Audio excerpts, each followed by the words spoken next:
Hello train fans, welcome to the train zone. Glad to have you back. We are going to clean a Lionel post-war reversing unit. These things get dirty as they're electrical contacts and there's arcing. It's an electrical switch, contacts here and on the other side. You can see the tracking pattern. It's a little sticky, it gets gummy. This train's from the 50s, I believe, or 1960 was the set that it was in.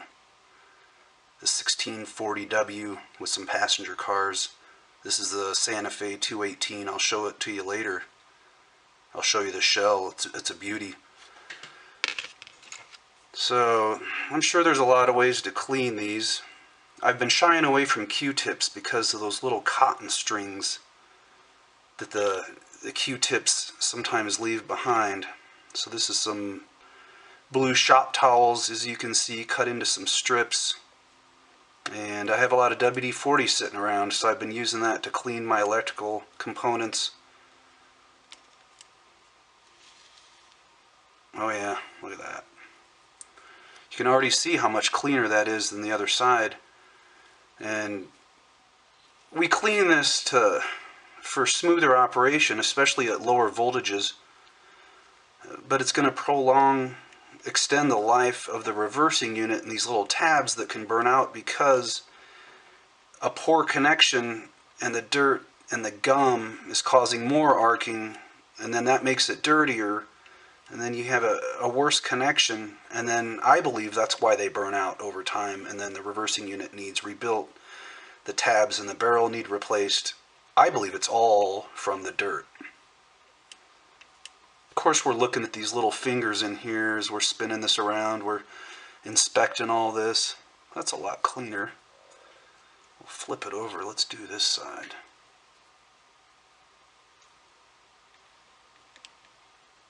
And be sure not to bend those tabs when you're in here.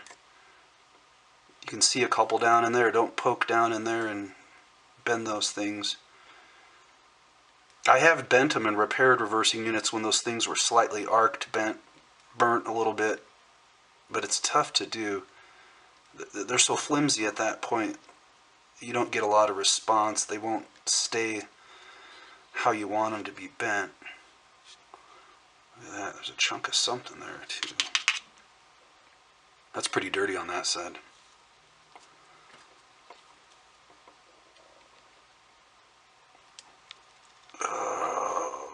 This is key. Got to get that over there.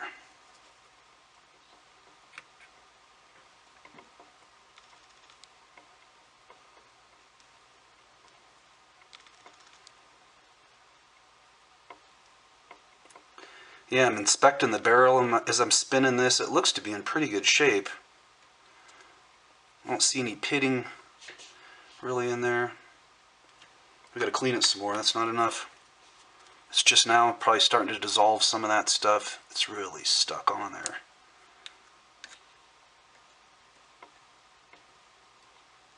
I'm even going to clean the center area that I'm touching with the screwdriver. Some of these units, this pawl here, it'll be gummy under here and it'll actually stick on this green gear looking thing in the center. Alright, it's getting a lot better.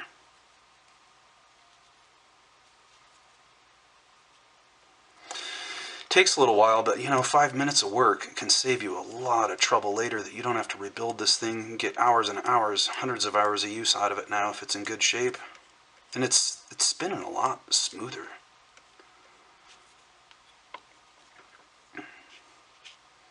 Man, it's still just not quite clean, is it?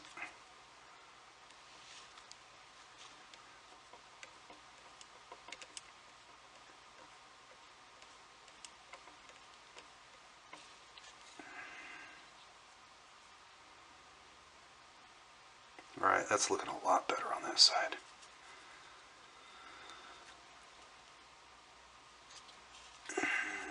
Get over there. Alright, one more time for this side. See, I'm trying to do this with my left hand. I cannot run the screwdriver correctly.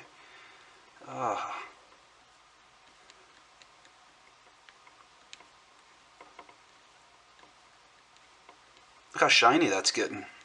And of course, all the excess WD-40 on my soaked little rag is cleaning the other side of the contacts. Then, let's see, I'll put it like this.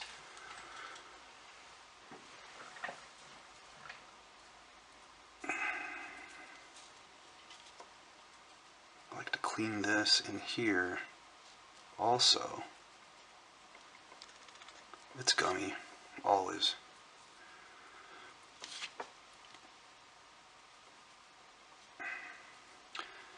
Now the way I have my camera mounted on a tripod laying on a shelf above the bench here, everything's always upside down. And I have it mounted that way because it's so close so you guys can see, but at times I'm going to make a remark, I'm going to say something up and then it's going to be down and down's going to be up, and it's my video, right? We'll just have to play along. I don't have anywhere else, any other way to mount the camera right now unless I build a special bracket for it or something like that. Look at how dirty that is. Let's clean that some more. So the camera is going to be upside down until I build a new kind of mount for it. But the trade-off, having it this close, I believe is worth it. And we can have a little humor in there too. And this thing usually is gummy a little bit. So yeah, I had to pull the horn bracket out to get to the screw right here for the side of the reversing unit that was laying down in here. So as you can see, with it set up, and then this holding that, so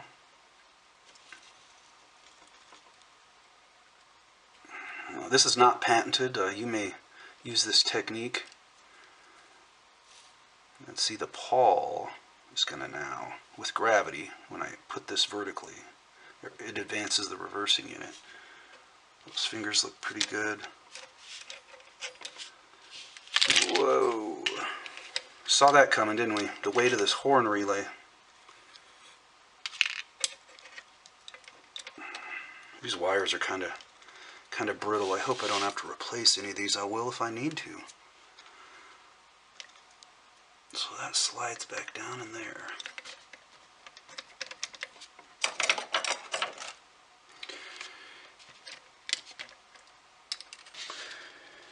Put the reversing unit together, back onto the bracket here, got it remounted. Look how clean that looks. Look at the fingers on the other side. I've got the battery in for the horn, so if the contact closes, you're going to hear the horn. See up in there. There we go. See how shiny it is? Contacts are looking good. Here's the horn relay over here. And that'd be pulled up by the solenoid to actuate it on the track. We are going to take the motor apart now. We're going to clean the armature. This thing is running really good. Well, let's just see how it looks in here. Pretty darn dirty. See the little thrust washer here? Take that off. We'll check the play.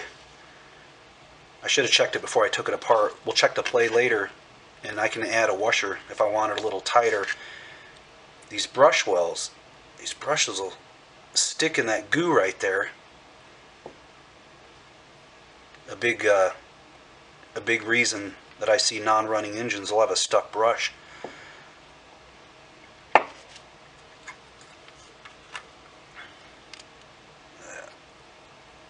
at all that debris, all the use. The kids ran this thing. Probably some adults too.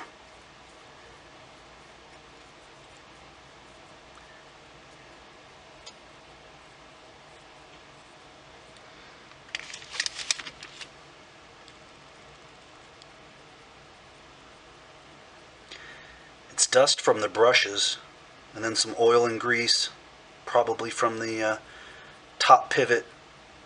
This bushing right in here, it gets down and it starts to stick this stuff. You clean this out, it'll be good for another decade or two, I think, of regular use. Blackened. Let's just see how this cleans up. Oh, sure. If this thing was serviced at the train shop like the guy said before he received it from his grandmother, I don't think this stuff was cleaned. If it was cleaned, it got a lot of use.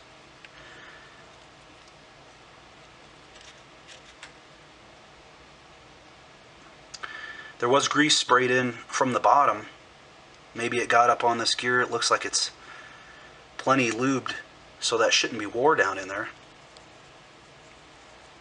It's no fun when your brass drive bushing is wore out. Then I clean this out. Clean out these grooves.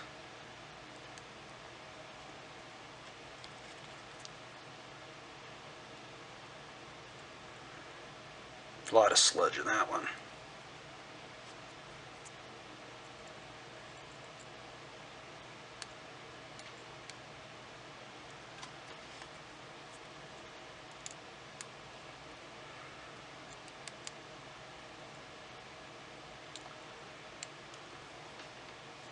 Probably good enough.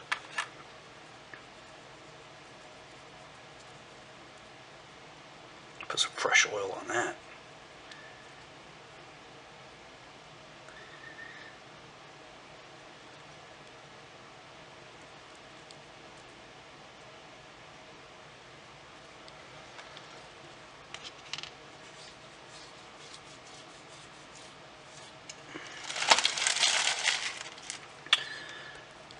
So to clean in the brush wells, what I'll do is I'll take a Q-tip, tear it down a little bit,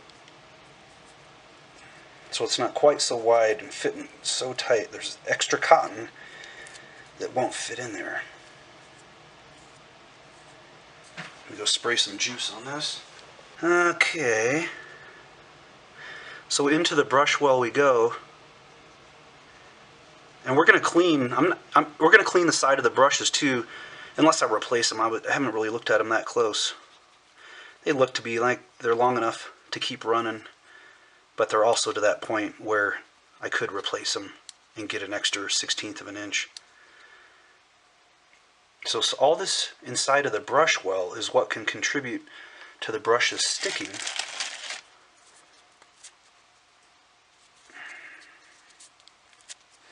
When I first started repairing trains, a couple engines had intermittently stuck brushes, and it took me a while to figure out what was going on. So hopefully this will help prevent that from happening to you.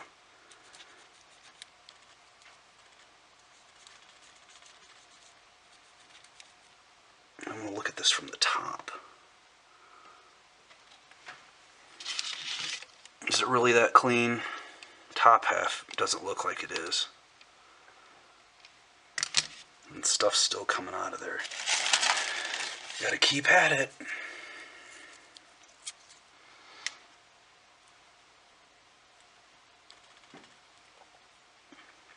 Oh yeah, loads of dirt still in there. Grease, grime. See the oil port right here, and the oil getting into the bushing, and then down to the armature, and then it seeps up the brushes. And that's what is contributing to this. Of course, there's a lot of brush dust, wear in there. But it all sticks together. Yeah, there's always another dirty side that you're not getting. There's always more left in here. It's too hard to get it all the first time.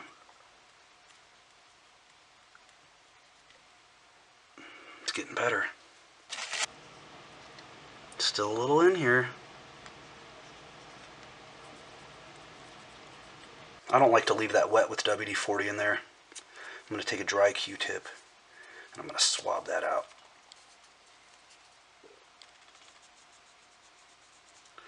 Okay, I've got everything cleaned and lubed up. I like to use a lot of grease on the worm drive gear in the bottom of the armature. I put just a little bit on the top here. You can barely see it. I don't want it working its way down to the brushes.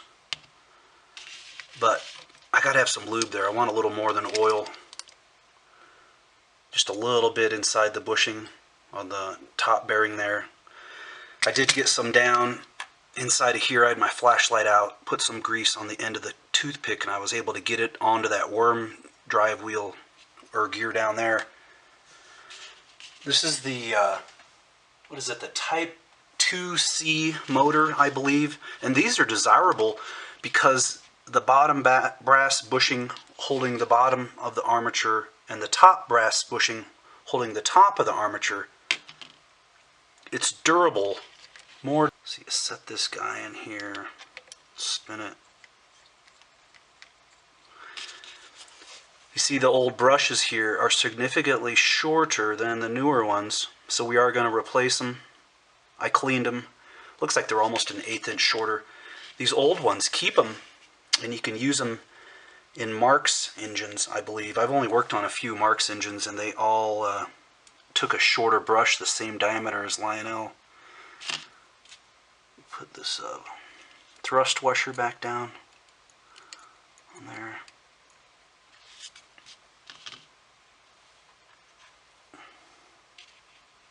Just a little bit of grease here.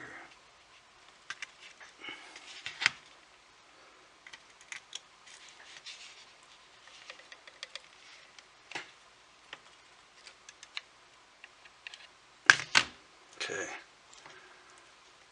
Can he do it?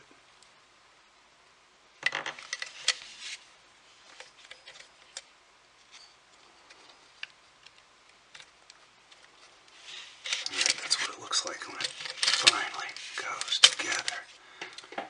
Needle point oiler.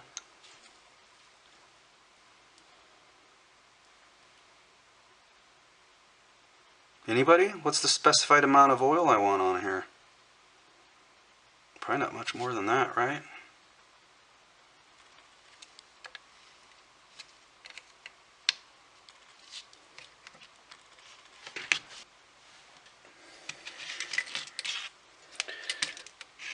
So looking in here,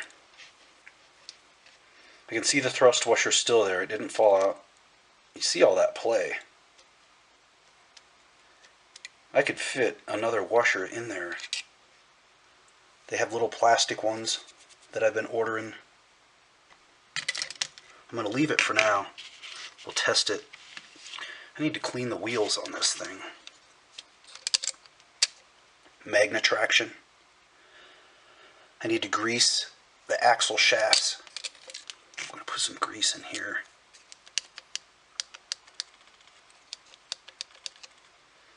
That's the next thing I got to do. Before I go any further, I'm going to see how my work is. Oh, look at that.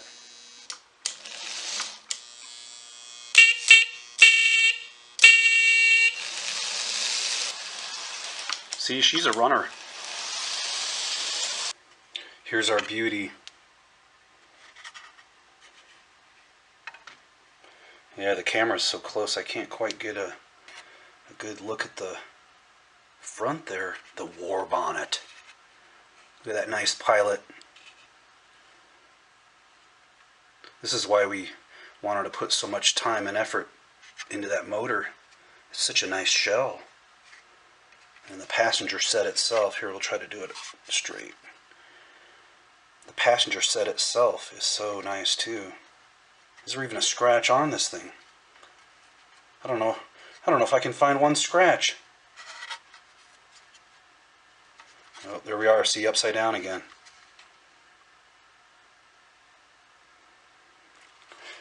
And guys and gals, the purpose of the Train Zone channel, I try to share my tricks with you guys and my best ideas, and then I encourage everybody to do the same. So I roll up a towel like this and put the folds underneath like a reverse cradle to hold these beautiful trains. No reason to put it down on the cardboard, scratch it up, and the cradle just holds this guy so I can clean the wheels. Alright, we've got it in our cradle. Let's clean some wheels here. There's more WD-40, that's all I'm using.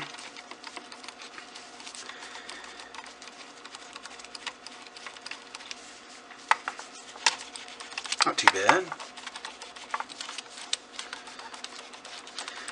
center pickup rollers, we don't want them sparking. They get more stained black, bad connection, starts arcing, dirtying your center rail even more. And I'll do the wheels like this.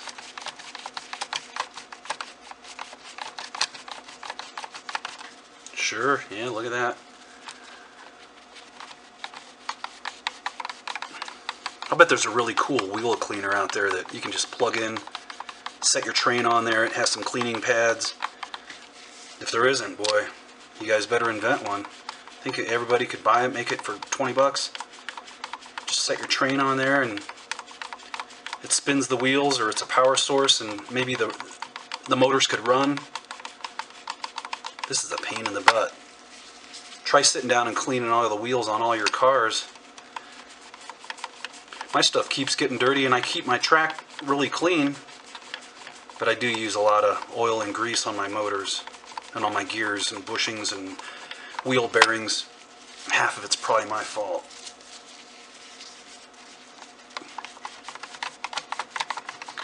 I've already oiled the ends of the axle shafts of these front wheels, and I've greased up the back gears, put some grease on the wheel bearings. Magnet traction felt nice and strong. This is the last step. So once we get all these wheels clean, then I'll clean them with alcohol really quick to wipe the oil off, the WD-40. So these back ones present a challenge because with this worm gear drive motor, it does not want to spin using the wheels. So what we're going to do, clean what we can, and then we're going to apply a little bit of power and rotate them.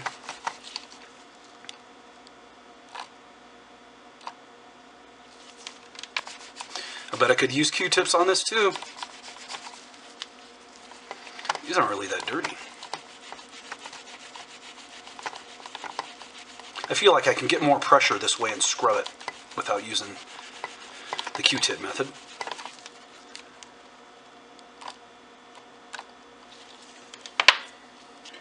Now, clean off your WD-40 or your cleaner with some alcohol. Almost done.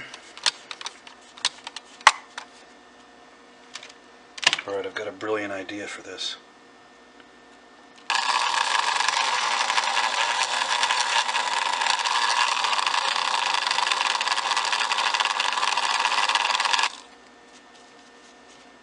Brilliant. Might be a good way to clean it too. Just get some WD-40 on your rag and clean it the same way. We're always learning, we're always trying new stuff here. Look at that low speed operation.